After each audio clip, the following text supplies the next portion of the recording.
Hello, I'm Cam. I'm from Romania and I've been living in Scotland for the last 5 years. Since Brexit happened, I have to apply for my settled status and I decided to keep a video diary of the process to maybe help other people going through this application. This is a new immigration system the UK government has introduced that will allow EU, EEA and Swiss nationals to continue to live and work in the UK after Brexit. Now let's get into the nitty-gritty. This is how it works. If you've been living in the UK for more than 5 years by the deadline of this application process, then you can wait to reach the 5-year mark and apply for settled status. If you've lived in the UK for at least 1 day before the deadline, then you can apply for pre-settled status.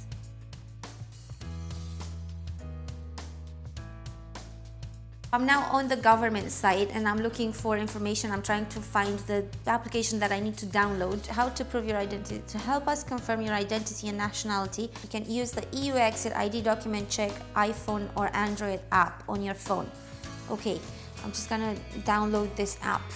Okay, I found it. I didn't expect to have difficulties before even beginning this application process.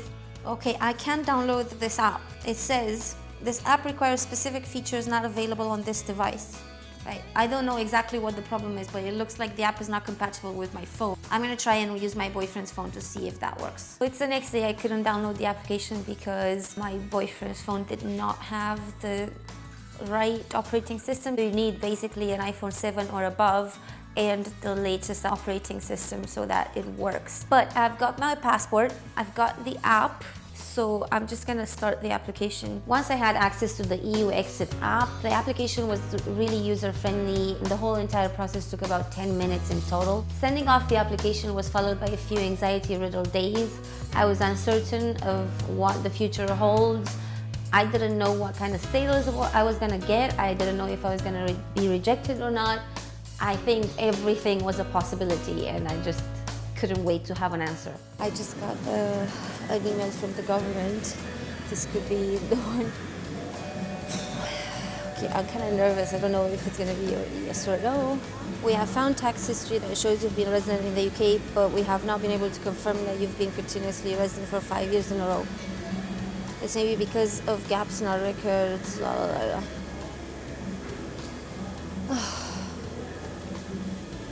I'm not sure what that is.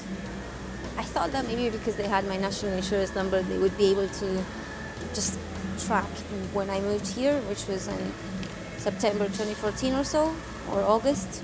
So I thought they would be able to find me with my national insurance number, but they can't.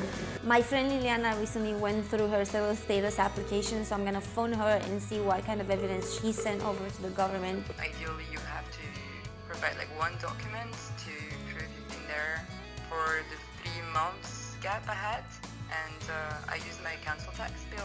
I think that's what I'm gonna do. I'm gonna email the council. Then I hit some roadblocks I hadn't anticipated. It's been 2 weeks. I finally heard from the council in regards to my council tax records, and it appears there's an issue. They can't find my first address where I lived for 2 years, which is a problem because that would be 2 years out of the 5 that I've been in the country, so I really need them to find the records they have for me.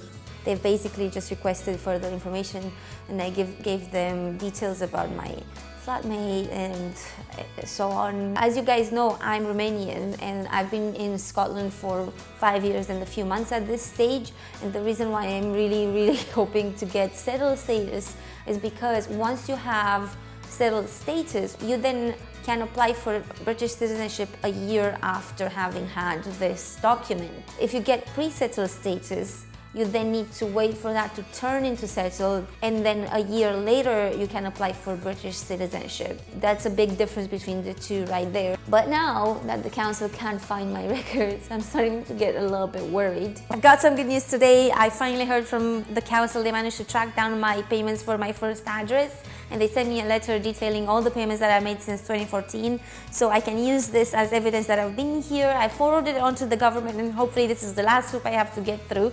I'm really excited today. A lot more hopeful than last week. Cross your fingers for me, guys. I just received an email from the government. I think this is probably it. I'm really nervous. I hope it's a yes. I hope I get settled status. Dear Georgiana, Camelia, I'm pleased to inform you that your application under the EU settlement scheme has been successful and that you've been granted indefinite leave to remain in the United Kingdom. This is also referred as settled status. I got it. I got it. Yeah. Oh my God, I got it. I got it. It was just kind of stressful not knowing if I'm gonna get settled status or not, and I think I just mostly feel relieved. Looking back on this entire process, I think the most shocking and frustrating thing was the fact that the EU Exit app was not compatible with my phone. Later, I found out that there are certain centers across the UK where you can go and scan your passport. They will have phones compatible with this EU Exit app there. And another option is to send your passport and documentation over post to the government, and the government will send them back to you in a few weeks' time. I'm really happy to say I'm now settled in Scotland. It was a big deal for me because I've been living here for 5 years and I consider Scotland to be my home. And it was really nice to get some official documentation that proves it.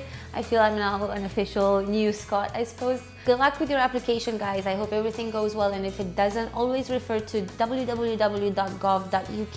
This is where you get your real answers.